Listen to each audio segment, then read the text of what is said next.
Hi guys, Thomas Innovative Mind here, and right now what we're doing is we're refactoring the fire alarm system 2.0. As for the original fire alarm system, that has been long gone. But this is fire alarm system 2.0 though. This is what we're refactoring with the pole station. This time's not going to go off because it's actually shut down. But I'm going to show you how this thing actually worked and how I got the system to work together with the pole station, everything. And everything starts, if you go down here, by this transformer right here. This transformer, this is what took the 120 volts and put it right down to 16 volts AC. Safest voltage you can ever have. For sure. After that, I'm gonna pop this master lock off. Pop this open. It goes through this. Sorry about that. It goes through this switch first, and then up to this control panel. Sorry about the mess in here. This control panel goes up to AC right here. And then the auxiliary, sorry about that, filming with my phone and it's just a little bit punky. Okay. Anyways, it goes through this auxiliary wiring right here. The auxiliary wiring, that's what powers this up. This is a internet board. That's how this used to send text messages right to my mobile phone whenever the system went off. And this auxiliary wiring right here also went to the keypad as well too. As for the yellow and green, bear with me one moment. As for the yellow and green, those are just wires that communicates between this board to the keypad to the internet board. And that's exactly what these two things were for right here, is to connect the system to the internet, because the system used to be in the basement of my home and the modem was on the main floor of my home. Okay. So before it gets the keypad, you have the bell wiring. That's basically the sign. The sign goes right here through this switch right here. I made this little mark right there just to say it's the sign. Through this switch right here over to the sign right there. So if this just went off all of a sudden, you don't know the pin to shut off, you can just grab the key, shut off the switch to the sign. Okay, these were the cables.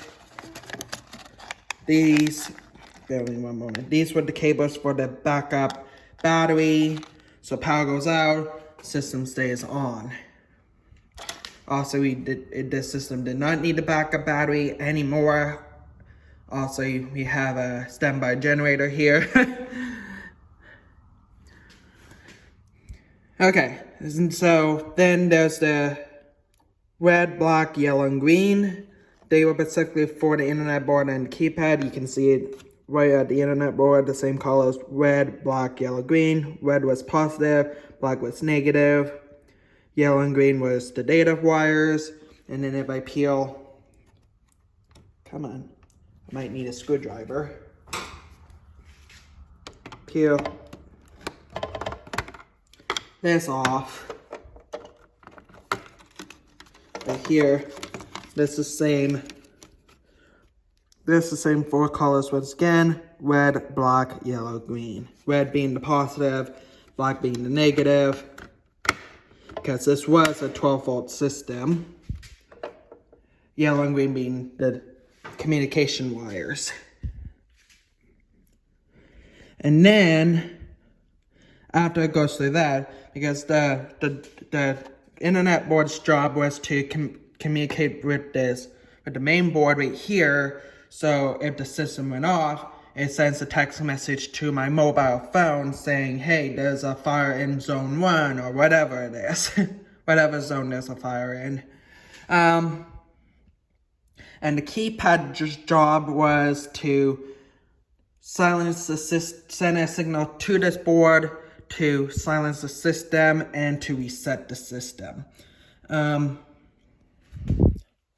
I'm gonna grab a screwdriver in a sec. Now that's the other thing is the pulse station.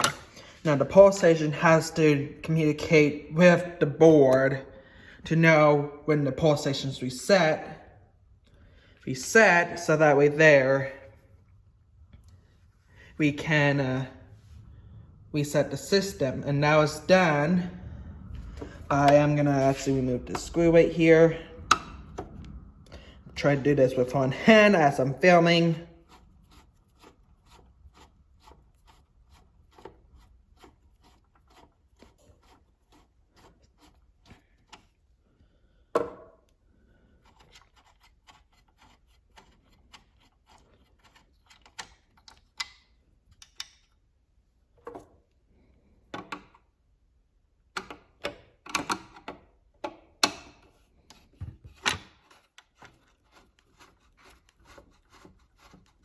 And we just have to loosen this screw a little bit for this thing to come off. And that was done by this little blue thing right here called a resistor. Because the system is always looking for its resistance. And if it doesn't have the resistance, this thing would have thrown a trouble code. And in fact, I actually have some spare resistors in case one of them went. So that's exactly how the system worked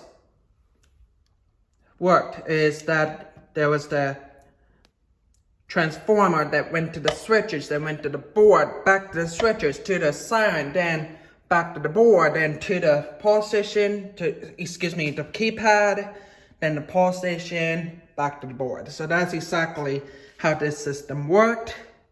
Hopefully you guys learned something new today. Please like, comment, and subscribe. And as always, the links to my social medias will be in the description below. Thank you.